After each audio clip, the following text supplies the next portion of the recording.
Hey guys, welcome back to All Things Knives. It's your host Fletcher, and today we're going to talk about the AD20.5. This was a release this year. As you can see, AD20.5. This is from the new brand Spyderco Knives. Well, I guess you could say they're older because he always did his custom knives, but for production knives, especially in this price range, new entry. I have what they call the shark's foot. As you see, it's kind of a sheep's foot, but you have some belly to it, which is nice. All right, let's go over the materials on this knife. So what you have is you have F-Furin handles, injection molded plastic. You got steel liners on the inside. You can see them there, they're skeletonized a little bit. Got a steel pocket clip with a lanyard hole. You got AD20.5 steel, which is going to be very similar to 154 cm. It might not hold an edge as long, as like a little less than 154 cm, but you're going to see very similar performance. You probably won't be able to tell the difference. I think 154 cm is just a little easier to strap back from what I've seen, and the edge just lasts a little longer. This uses the shark lock, which there's a spring mechanism in there. What happens is you pull this back. See that? It just covers the tang of the blade. So you just pull that back. There's a spring in here. You just pull that back and the blade's good to go. You can also deploy the blade by pulling back on that. And then this has bearings in it, which I don't know if you guys can see that or not. There are bearings. Personally, I like a knife with washers more. If you look at most of my collection, it's all washer-based knives. You know, like the Rat 1s and 2s that I have are washers. My Mini Ritter Hogue. My Griptilians. All my Pair 3s, PM2s, Shamans are all washer based. I wish they had stuck with washers, because bearings on a work knife are awful, because if anything gets in there, you now have to take this knife completely apart and clean out your washers. Sorry, clean out your bearings. Washers, really with any folding knife, after a while you will have to take it apart and clean it. But washers extend that life. If you get any dirt or anything in your action and you have bearings, if it gets behind those ball bearings, it will degrade your action. On washers, you might be able to hear the grit or feel the grit, but your action will still be good. The blade, AD20.5, stone washed. You can open it thumb studs or through the little thumb slot. Oh. The Spidey Flick does better on the thumb studs than the hole, but you can use the hole to open it as well. Let's talk specifications. So let's see. Let's do our measurement. Had something fall off screen.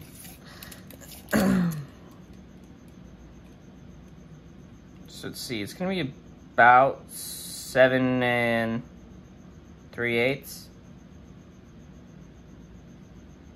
7 3/8 if I had to take a gander. Almost 7.5. So almost 7.5 inches. Your blade is right at the 3-inch mark. So if you got an under 3-inch law, the 3-inch and under law, the AD20.5 is your new best friend if you want to try out a Spyderco knife. And the handle is also 4 3/8. The cutting edge is going to be a little under 3 inches. It's going to be more like 2 3/4 of an inch. Let's see. Let's compare it. In size, we have a Griptilian, right? Full-size Griptilian, and then the mini RSK Ritter Hogue standing in. It's in between these two. Blade length, actually very similar blade length to the RSK. Handle's going to be larger than the RSK, and actually very similar in size to the Griptilian, if you guys see that. This is definitely, if you have larger hands, you're going to like this knife. I do like the addition of the choil. Both locks on these are ambidextrous. Let's do our Rat 2 and Rat 1. Rat 1's a big guy. Alright, so handle size, very similar to the Rat 1. Blade is definitely smaller. It's actually very similar in size, the blade, to the Rat 2. You see that? Very similar in size to the Rat 2. This is definitely not the greatest when it comes to handle to blade ratio, although I tend to like, for fine cutting tasks, a small blade is really good, especially with the sheep's foot. All I'm doing is, a lot of my knife use is opening boxes and freight at work. So having a large handle that's comfortable to use, but a nice controllable blade is always a plus. Because most of the time on my knives, this portion right here, that's what I use. So this will always dull out first versus the back portion of my blade. All right, let's put the rats away. I'm gonna do the Osborne, 940 Osborne, staple in the EDC community since, I mean, for 20 years. And the bug out, kind of the the successor to the 940. So AD20 is going to have a larger handle than the 940. Let's see. Yeah. It's going to have a larger handle than the 940. Let's see. And blade length's going to go to the 940. The bug out's going to have a longer blade. I think the bug out's like 3 1/4, so it's a little longer, and then the 940's 3.4. So edge length is going to go to either of these. Handle is going to go to the 20.5 handle length. Let's see how the bug out lays over it. So directly over it, yeah, the handle, I'll offlay it a little bit for you guys. The handle is definitely going to be larger. So if you have large hands, you're going to like this knife. Let's put these away. Cutting edge, since the blades were longer on the other two, it's going to go to the 940 and the bug out. Let's do the PM2.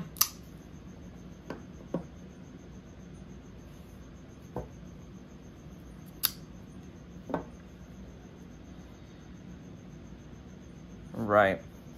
So we've got the PM2 and the Para 3. These are actually a really good comparison because they both have choils. The choil on the PM2 and the Para 3 is going to be larger. Let's see, the actual handle, AD20. Oh, sorry guys, you can't see that because my hand's in the way. The actual handle is going to go to the AD20.5. Let's see how the blades line up. Blade to blade, very similar, although cutting edge is going to go to the AD20.5. If you notice, the choil starts before. PM2. Let's see how this stacks up. Handle is going to go to the PM2 on this one, and cutting edge 2 is going to go to the PM2. So this is actually like an in-between size of these two. So if the Para 3 is too small for you, but you wanted a 3-inch blade that you could carry, that's the handle's similar to a PM2, this guy's gonna be a good friend to you, that's for sure.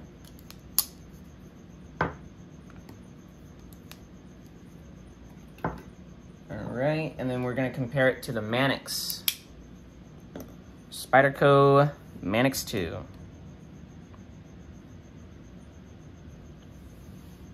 All Alright, so the Manix2 is going to have very similar handle length, although it might go to the AD20. The Troil is going to be larger on the Manix2. Let's see what they're like blade length wise. So we put them here, off.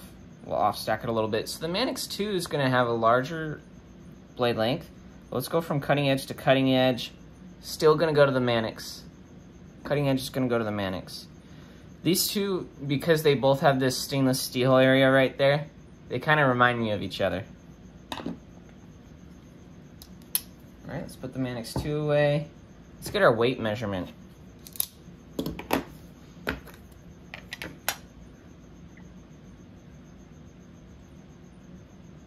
Alright, scale's booting up. Alright. 3.525. I think that's going to come in lighter than the PM2. Yep, a little lighter than the PM2. And definitely going to be lighter than the Rat 1. Yep, lighter than the Rat 1. Let's see. Try it again. Yep. Lighter than the Rat 1. How does it stack up with the Griptilian? Lighter than the Griptilian. See how the Ritter Hogue does. Heavier than the Ritter Hogue. And heavier than the Rat 2. Alright, let's get the scale put away. So this is going to feel pretty good in your pocket. Sub 4 ounce knife, ambidextrous lock. It won't carry very deep though. You will have that much where my thumb is. You'll have that much sticking out. So I guess that's a better representation. You'll have that much sticking out. Honestly, what you could do with this knife, you could take off the pocket clip and do a lanyard. Look how big that lanyard hole is. Look at that. That'll definitely take $5.50. That'll take $5.50 cord. I mean, let's see. I've got some off of my Rat 2. Yep, would you look at that? It'll take it. And I bet this would actually carry really well with a lanyard. Alright, let's get into my thoughts on the knife. So this comes in at 150 bucks. You're getting FRN, the Shark Lock, and OS 10A. There were some gripes with OS 10A about what is it doing on a $150 knife from Taiwan. Well, OS 10A is actually very similar to 154cm. One of my favorite all-time EDC steels. I love 154cm. It's easy to maintain, it holds a good edge, it's tough, corrosion resistant. And from what I've seen testing wise from Gerald at Outpost 76, this will not disappoint. The disappointing thing about this knife is look how thick it is behind the edge. You guys see how thick that is behind the edge? If you're someone who uses your knife, this will get thick behind the edge relatively quick. There are fixes to that, which is you get this reground and you get rid of this flat portion here and you make it a full flat grind. That will void the warranty on the knife, but if you want a super slicer shark, that's one way to do it. Let's go to the Shark Lock. If you see it there, this lock, the whole lock moves. It's as strong as a back lock. If you see the ting of the blade, snaps right over it. This is me pushing on it. That lock's not going anywhere. No side to side either. Really good tolerances. So you're wondering why a knife made in Taiwan costs 150 bucks? That right there is very complex machining. This lock, very complex machining. I mean, Andrew Dimko's customs that he makes here in the US or his small scale productions run $425 for the Shark Lock. There is a lot of machining that goes into this knife. Very exact machining too. I mean, look at that. All that has to line up. And very smooth action, may I add. No blade plate, no up and down. Very good. They did a good job fit and finish wise. It's a great knife. Very thin in the pocket too. This carries, it won't carry deep in the pocket, although I believe Blade HQ has some, I believe they're lynch clips that you can get that are deep carry. And that solves your problem there as well. But very thin in the pocket. I was able to carry this for a little bit after my 2-week carry, or sorry, after my 1-month carry of the Para 3. I was able to carry this and it does quite well. There is one gripe I have, the shark lock, because of where it is. If you try to put your thumb on the jimping, that area right there, that's a hot spot. So you know what you have to do? You have to choke up, and that once you choke up and use the choil, completely removes the hot spot. When you grip the knife, it does, if you're gonna do a hammer grip like this, it has to be all the way back, and you have to put it on the back of the blade. You have to raise this part of your thumb a little bit. I don't feel it when I do cuts like this or like this. That is my only gripe with the shark lock, is I can't choke up like I would on the Para 3. I can, but it's only like this, right? So you can still, the choil really is actually a good addition because it gets rid of that hot spot right here on your thumb. The knife, it feels great in hand. I really don't mind the FRN. I think there are people already doing custom scales for this. So you could do titanium, G10, whatever your heart desires. I think I've even seen some micarta scales for these, which micarta on this would be sweet. The major question, would I recommend this to someone? The short answer, yes. I would still recommend this to someone. It's a $150 knife. You're getting an ambidextrous lock.